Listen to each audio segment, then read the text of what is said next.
बिनु पग चलहि सुनहि बिनु काना, कर बिनु करम करहि विधि नाना। आनन रहित सकल रस भोगे, आनन रहित सकल रस भोगे। बिनु बानी भगता बड़ जोगे, बिनु बानी भगता बड़ जोगे। तन बिनु परस नयन बिनु देखा, ग्रहहि घ्राण बिनु बास असेखा। अस सब भांति अलौकिक करनी, महिमा जासु जाई नहीं बरनी। जहि इमि गावहि वेद बुध जाहि धरहि मुनि ध्यान, सोई दशरथ सुत भगत हित कौशलपति भगवान। अगु नहीं सगु नहीं नहीं कछु भेदा, उभय हरहि भव संभव केता। भगवान शिव ने निर्गुण निराकार ब्रह्म का वर्णन कुछ शब्दों में किया और अंत में हर शब्द के साथ, हर उपमा के साथ कह देते हैं, सोई दशरथ सुत भगत हित कौशलपति भगवान। कोई और नहीं है, वही ब्रह्म जो निराकार था वो निराकार बन करके आ गया है। एक निवेदन करके, वो निराकार निराकार बनता क्यों है? जरूरत पड़ी क्या किसी की? क्या कमी थी? साकेत में अगर वो बैठा हुआ है तो वहां कमी क्या थी जो वहां से चल करके यहां पर आया है? वस्तु की कमी नहीं, वो तो सिर्फ भक्तों के लिए ही आता है। जब जब हों ही धर्म कै हानि, बाढ़ई असुर अधम अभिमानी। करहि अनीति जाई नहीं बरनी, सीदहि विप्रधेनु सुर धरनी। लेकिन साथ में भगवान शिव ये भी कह देते हैं, इदमित्थम कहि जाई न सोई। सब अलग अलग भाव रखते हैं। आप कल्पना करो, क्या भगवान को राक्षसों का वध करने के लिए यहां आने की जरूरत है? वो तो वहीं से बैठे बैठे संकल्प कर ले, सर्वे राक्षसः म्रियन्तु, फिर दुनिया की कोई ऐसी शक्ति नहीं है जो राक्षसों को मरने से बचा ले। फिर परमात्मा यहाँ क्यों आता है? और अगर यह हम कह देते हैं कि परमात्मा का अवतार राक्षसों को मारने के लिए है, तो भगवान पर प्रश्न चिन्ह खड़ा हो जाएगा। इसका मतलब है कि भगवान हिंसावादी है। शायद साकेत में रक्तपात करने को नहीं मिलता होगा तो यहाँ आया। ध्यान रखना, जो कर्तुम अकर्तुम सर्वथा समर्थ है उसको यहाँ आने की जरूरत नहीं है, विशेष करके राक्षसों को मारने के लिए। धर्म की स्थापना करने के लिए भी उसे यहाँ आने की जरूरत नहीं है। वो अपने किसी भी परिकर को भेज देगा, धर्म की स्थापना हो जाएगी। श्री हनुमान जी महाराज स्वयं कहते हैं भगवान राम से, सरकार मेरी समझ में जो आ रही है बात, न तो आप राक्षसों को मारने के लिए अवतार धारण करते हो, न धर्म की स्थापना करने के लिए अवतार धारण करते हो। आपके अवतार का प्रयोजन क्या है? बोले मर्त्यावतारस्त्वह मर्त शिक्षणम रक्षो बधायेव न केवलम विभु।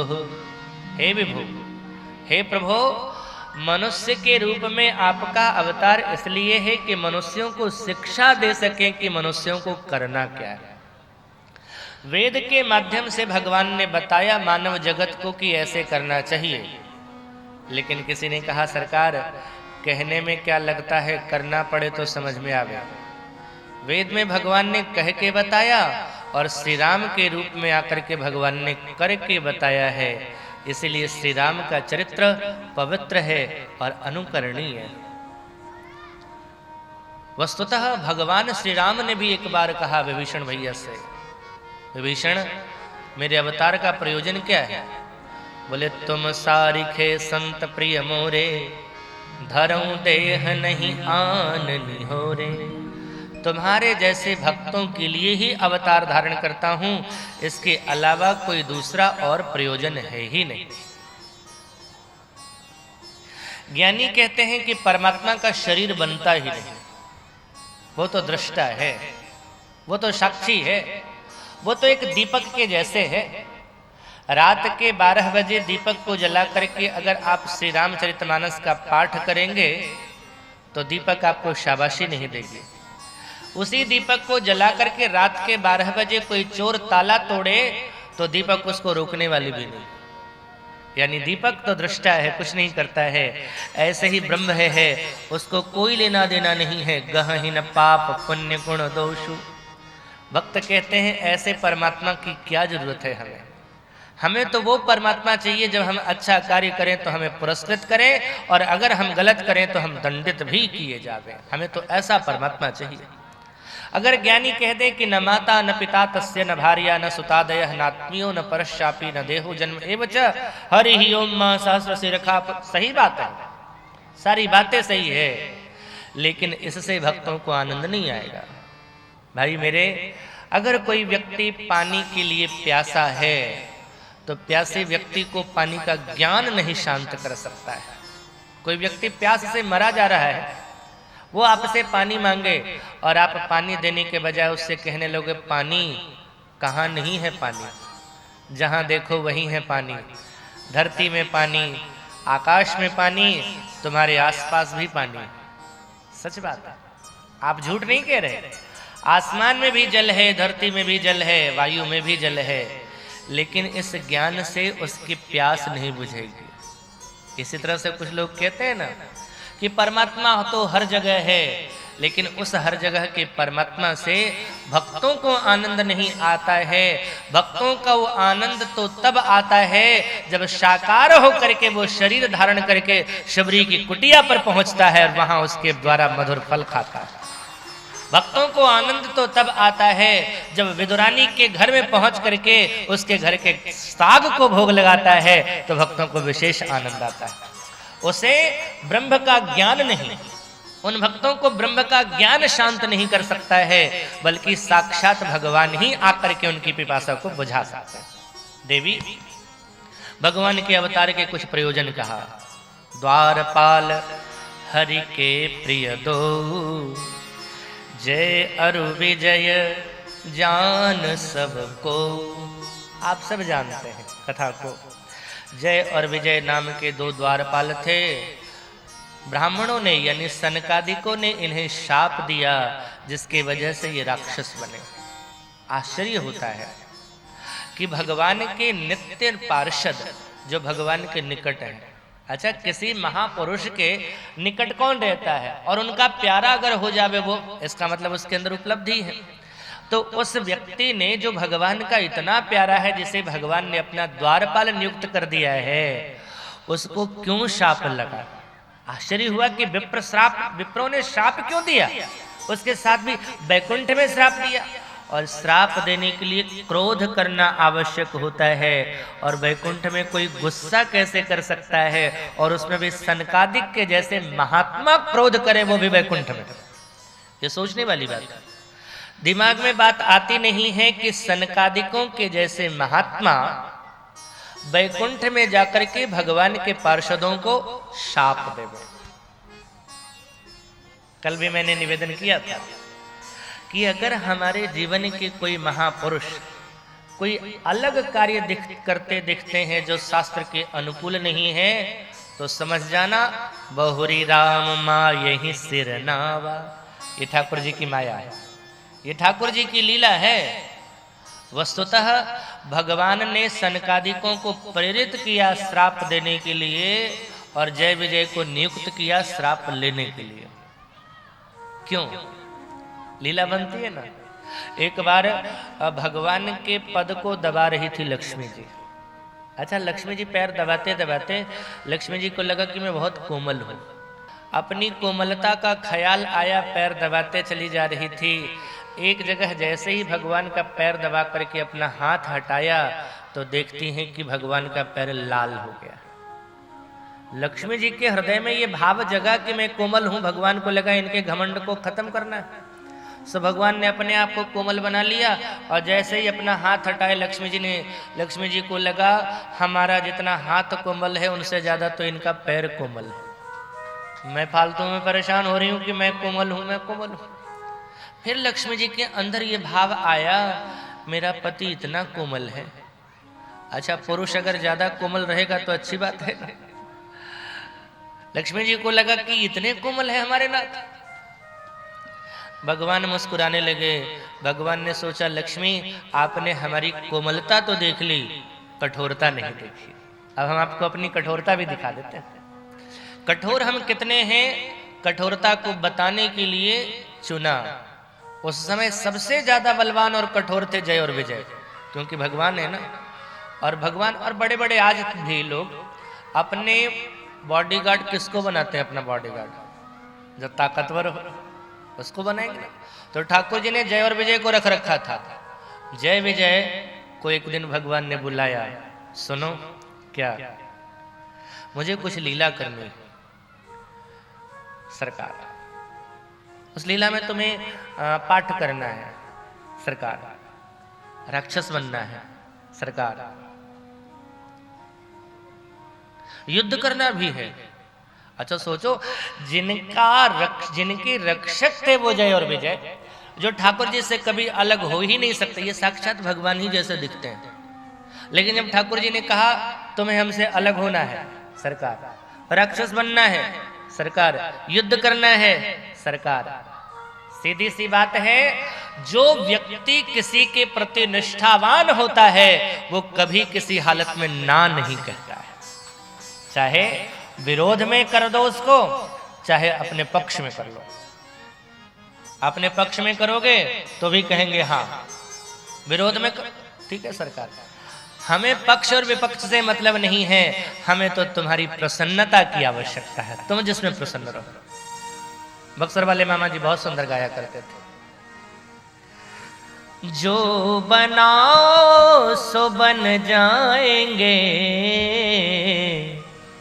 जहां भेजो वहीं जाएंगे, जो बनाओ सो बन जाएंगे, जहां भेजो वहीं जाएंगे, जो बनाओ सो बन जाएंगे, जो बनाओ सो बन जाएंगे, जहां भेजो वहीं जाएंगे, जहां भेजो वहीं जाएंगे। वो किसी देश में रहे, किसी देश में रहे, वो किसी वेश में रहे, किसी वेश में रहे, हाँ किसी देश में रहे, किसी वेश में रहे, हम तुम्हारे ही कहलाएंगे, जहां भेजो वहीं जाएंगे, जहां भेजो वहीं जाएंगे, जो बनाओ सो बन जाएंगे, जो बनाओ सो बन जाएंगे, जहां भेजो वहीं जाएंगे, जहां भेजो वहीं जाएंगे। हमसे बरूधरा पर गिरा लो, या गिरे को गले से लगा लो, धाम से बरूधरा पर गिरा लो, या गिरे को गले से लगा लो, धाम से बरूधरा पर गिरा लो, या गिरे को गले से लगा लो, धाम से बरूधरा पर गिरा लो, या गिरे से गले से लगा लो, चाहे परिकर से वैरी बना लो, शत्रुता खूब हमसे ठना लो, चाहे परिकर से वैरी बना लो, शत्रुता खूब हमसे ठना लो, ठोस बैरी बने युद्ध जम कर ठने, ठोस बैरी बने युद्ध जम कर ठने, तीर तलवार चमकाएंगे, जहां भेजो वहीं जाएंगे, जहां भेजो वहीं जाएंगे, जो बनाओ सो बन जाएंगे, जो बनाओ सो बन जाएंगे, जहां भेजो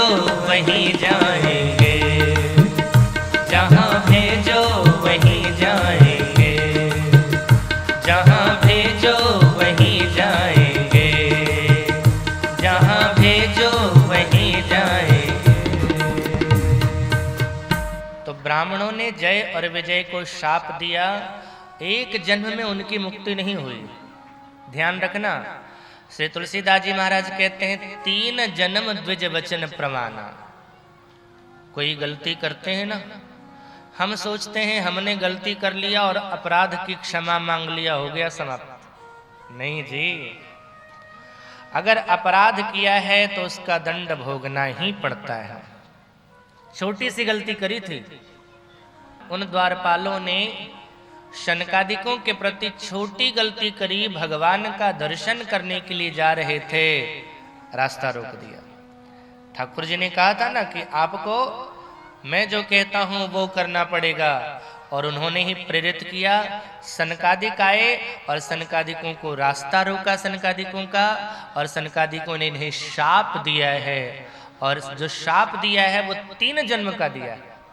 एक जन्म में वो हिरण्याक्ष हिरण्यकश्यप बने, दूसरे जन्म में वही जय और विजय रावण और कुंभकर्ण बने। तो भगवान इनके कल्याण के लिए भी आए। अच्छा, एक बात और, भगवान के पार्षदों को 3 जन्म धारण करना पड़ा। भगवान ने मन ही मन सोचा, भले ही हमारे कहने पर पार्षदों ने गलती करी है, लेकिन महात्मा का अपराध तो किया है। अगर हमारे पार्षद दंड भोग रहे हैं तो हमें भी दंड भोगना पड़ेगा।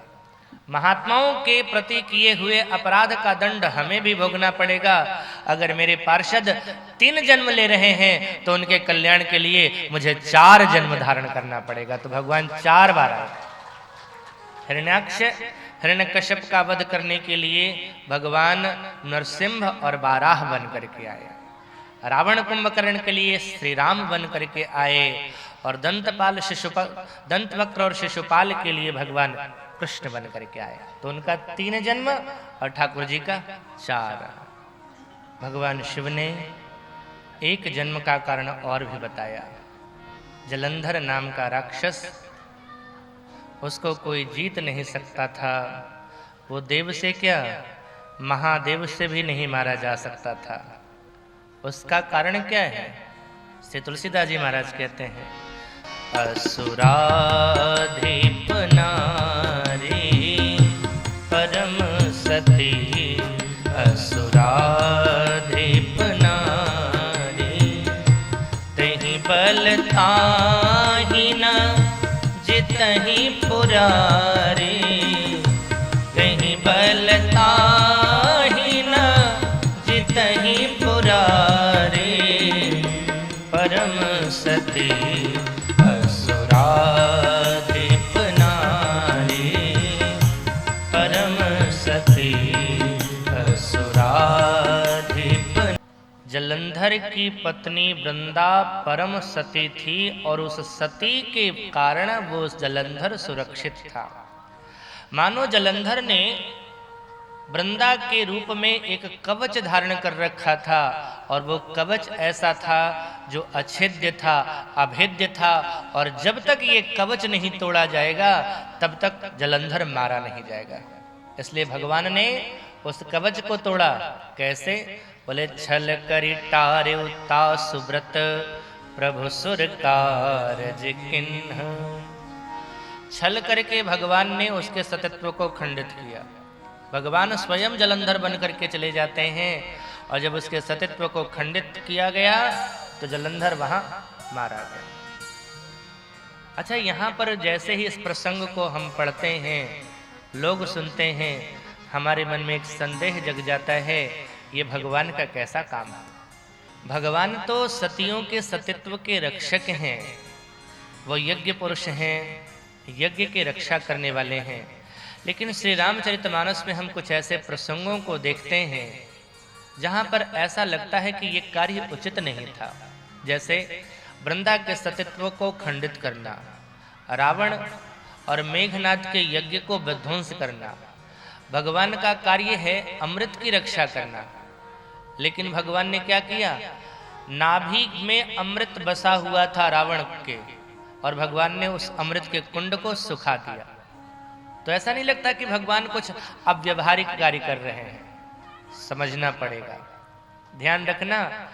जिस धर्म से अधर्म की पुष्टि हो रही हो वो धर्म नहीं बल्कि अधर्म है। इस बात का ख्याल रखना।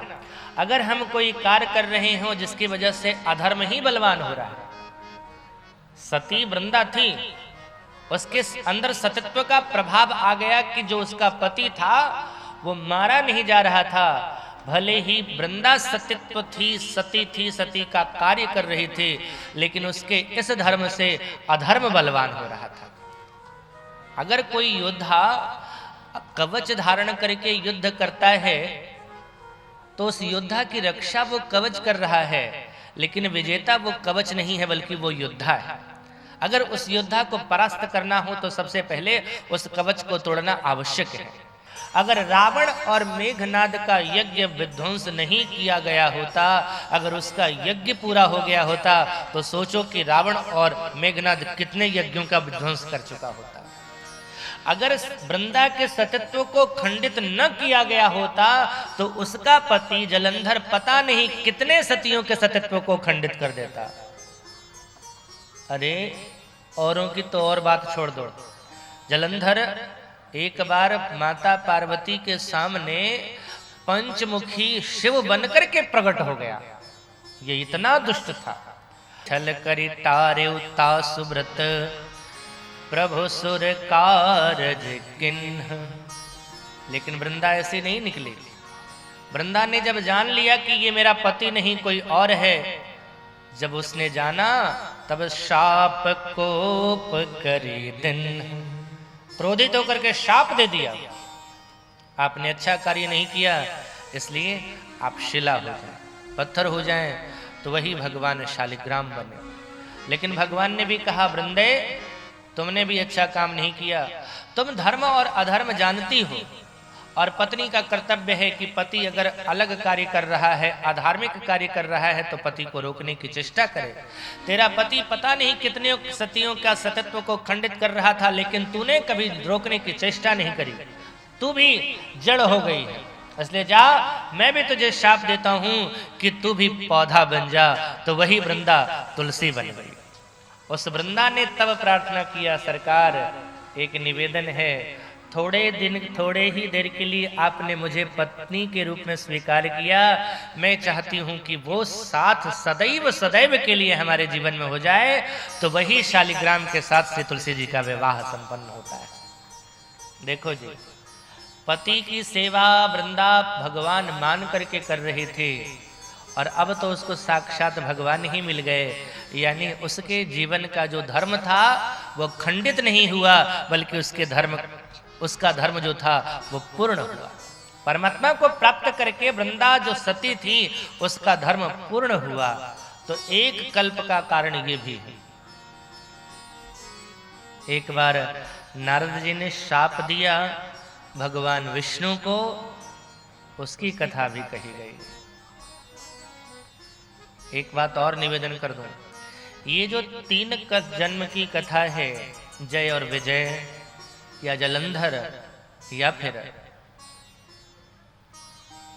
नारद जी का शाप, ये किसी और कल्प की कथा है। लेकिन श्री रामचरितमानस में जिस कल्प की कथा है, इसका रावण न तो जय विजय है, न जलंधर है, और न ही रुद्र के वो 2 गण हैं। इसका कौन है? इसका रावण है प्रताप भानु नाम का राजा। इसका एक छोटा भाई है अरिमर्दन। इसका एक मंत्री है जिसका नाम है धर्मरुचि। अच्छा, ये राजा बहुत धर्मात्मा था, बहुत सारे यज्ञ किए इसने, और समस्त यज्ञों को करने के बाद उसका फल भगवान को समर्पित करता था। लेकिन एक बार ये कपटी मुनि के चक्कर में आ गया। कपटी महात्मा के चक्कर में पड़ोगे ना तो नाश ही होगा। आप सोचना, श्री रामचरितमानस में भी कपटी मुनि है। कितने? 3। एक तो ये कपटी मुनि है, और दूसरा रावण भी कपटी महात्मा बनकर के सीता का हरण करने के लिए गया था, और तीसरा कालनेमी कपटी मुनि है, ये भी कपटी है। तो आप कल्पना करना, जब रामायण जी में 3 कपटी मुनि होंगे तो इस कलयुग में कितने कपटी मुनि हो सकते हैं, सोच लेना। और उन कपटी मुनियों के आश्रय जो ग्रहण करते हैं उनका भी अंत भला नहीं होता है। राजा प्रताप भानु के स्वार्थ ने उसे डुबा करके रख दिया। वो कपटी मुनि से मिल करके अपने आप को अजर अमर करना चाह रहा था, और कपटी मुनि ने जो कार्य बताया था उसको सुन करके भी प्रताप भानु को चाहिए था कि रोक देना, क्योंकि उसने कहा था हम तुम्हारे गुरु जी का हरण करके ले जा करके रखेंगे।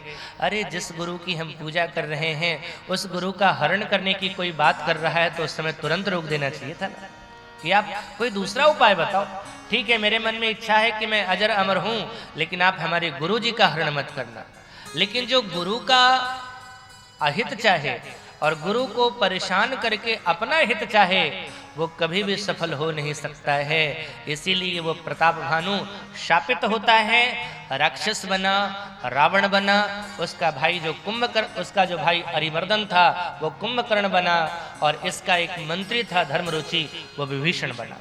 तीनों ने मिलकर के तपश्चर्या करी, और तपस्या के बाद ब्रह्मा जब प्रसन्न हो जाते हैं तो ब्रह्मा ने कहा वरदान मांग, और वरदान मांगने में रावण ने क्या मांगा? हम काहू के मर ही न मारे, हम काहू के मर ही न मारे, वानर मनोज जात दुई बारे, वानर मनोज जात दुई बारे, वानर मनोज जात दुई बारे, वानर मनोज जात दुई बारे, हम काहू के मर ही न मारे, हम काहू के, हम काहू के, हम काहू के हम किसी के मारे न मरे। ब्रह्मा जी ने कहा ऐसा हो ही नहीं सकता है कि मरो नहीं। तब उसने वरदान में संशोधित किया कि ठीक है, मनुष्य और वानर के हाथों मेरी मौत हो गई। अच्छा, वानर मनुष्य को अपना खाद्य पदार्थ समझता था, ये सोचता था ये हमें मार सकते हैं क्या। ब्रह्मा जी ने सोच लिया रास्ता तुमने दे दिया है, अब ठाकुर जी खुद अपना कार्य कर लेंगे। आ गए कुंभकर्ण के पास। कुंभकर्ण ने सोचा था कि 6 महीना जगूं और 1 दिन सोऊं, ये सोचा था मांगने को। लेकिन ब्रह्मा जी ने सोचा अगर ये 6 महीना जगेगा तो हमारी सृष्टि समाप्त हो जाएगी, इसलिए सरस्वती से इसकी बुद्धि बदलवा करके 6 महीने का सोना 1 दिन का जगना मांगा। विभीषण के पास गए, बेटा वरदान मांग। और विभीषण भैया ने क्या मांगा? तेहि मांगे सी भगवंत पद, कमल अमल अनुराग।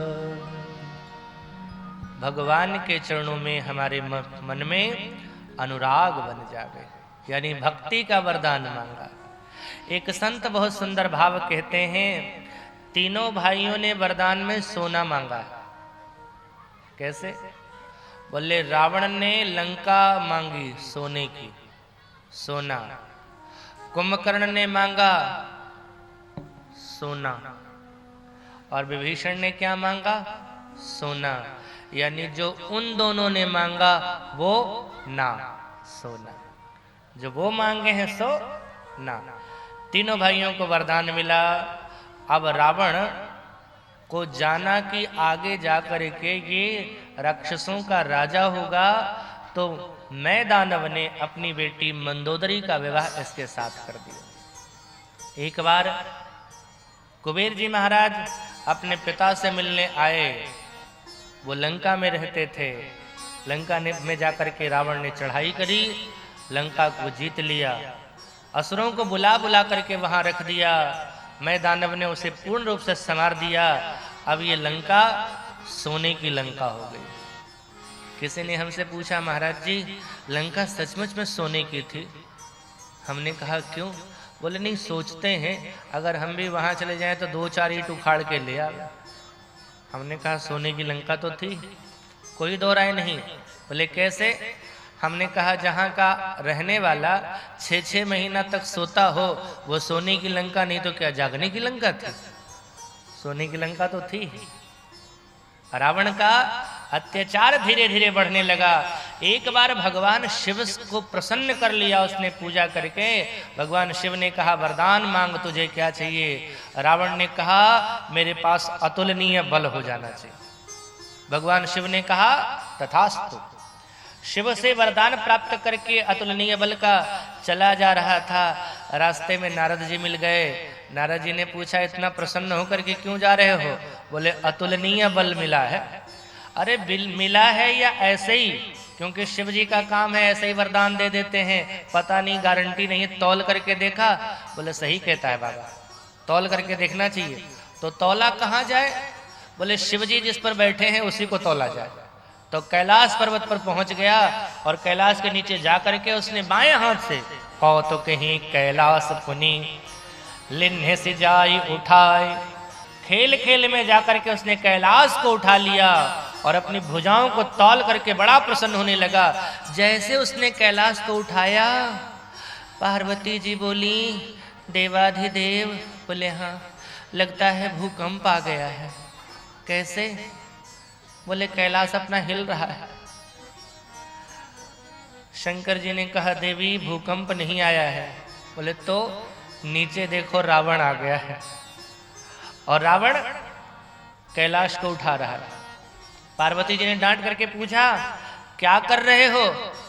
अब रावण कैसे कहता कि तौल रहा हूं? सो उसने कह दिया गुरुजी को प्रणाम कर रहा हूं। तो पार्वती जी बोली ये कौन प्रणाम करने का तरीका है? अरे प्रणाम करना होता तो सिर पैर पर झुका लेते, प्रणाम कर लेते। रावण ने कहा दुनिया के लोग ऐसे प्रणाम करते हैं, रावण ऐसे नहीं प्रणाम करता है।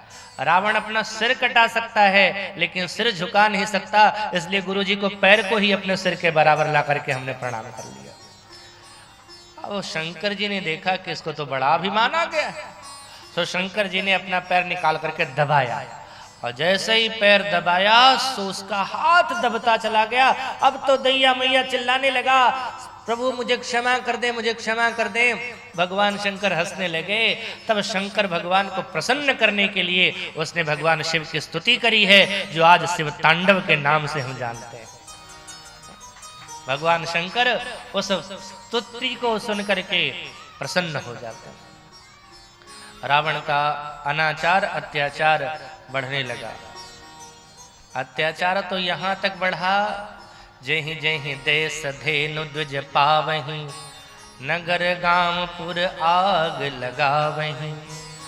शुभ आचरण कतहु नहीं होई, अस भ्रष्टाचारा भा संसारा। धर्म सुनिय नहीं काना, तहि बहुविधि त्रासहि देश निकासहि। जो कह वेद पुराना। अच्छा, रावण की पत्नियां कितनी थी? जीति बरी निज बाहुबल, बहु सुंदर बर नारी। जितनी सुंदरियां थी संसार की, सबको जाकर के अपनी भुजाओं की ताकत से उठा उठा करके ले आता था लंका। ऐसा था वो रावण। यानी रावण कामी था, क्रोधी था, लोभी था, आसुरी प्रवृत्ति उसके अंदर पूरी भरी हुई थी। यद्यपि करके वो ब्राह्मण वंश का था। माँ भले ही थी निशिचरी, वो कैकसी, लेकिन पिता तो ब्राह्मण थे। और यही तो असुर है। असुर कहते हैं किसको? बोले माँ नहीं माँ तू पिता नहीं देवा, माँ नहीं माँ तू पिता नहीं देवा। साधुन सन कर वावहि सेवा, साधुन सन कर वावहि सेवा। जिनके यह आचरण भवानी,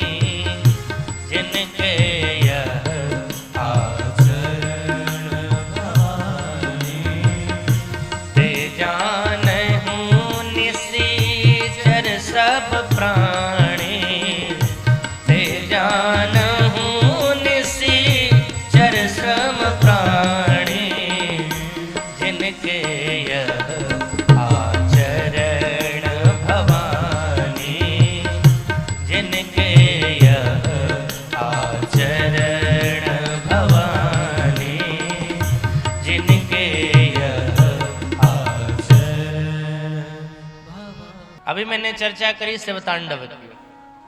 शिव तांडव को जब उसने गाया था भगवान शिव प्रसन्न हो गए और प्रसन्न होकर के कहा वरदान मांग। रावण ने कहा पक्का? बोले पक्का, तो जो कहेगा वही दे दूंगा तुझे। और तब पता है कितना दुष्ट था रावण। बताओ, इतनी सुंदर स्तुति शिव जी की गाई, लेकिन जब शिव जी ने कहा वरदान मांगने के लिए तो मांगता है क्या? आनंद रामायण में इसकी चर्चा है। ये जो पार्वती है ना आपके पास, हमको दे दो। शंकर जी ने कहा तुम्हें पार्वती चाहिए? बोले हाँ, ले जाओ। इतने बड़े दानी है कि रावण ने पार्वती की मांग करी और शिव जी ने कहा ले जाओ, जाओ, दे दिया। अपनी पत्नी तक को दे। अच्छा, पत्नी कैसी? रावण ने कहा चलिए, सो तुरंत पार्वती भी चल पड़ी पीछे पीछे। पति का आदेश है, वो कह दिया। अच्छा, ले जा रहा है वो, कोई पूजा करने नहीं ले जा रहा है। उसने स्पष्ट कहा लंका की पटरानी बनेगी ये। और जैसे ही कहा शिव जी से दे दो, शिव जी ने दे दिया और पार्वती जी पीछे पीछे चल पड़ी। और चल पड़ी तो रास्ते में लगा ये तो गड़बड़ हो जा रहा है।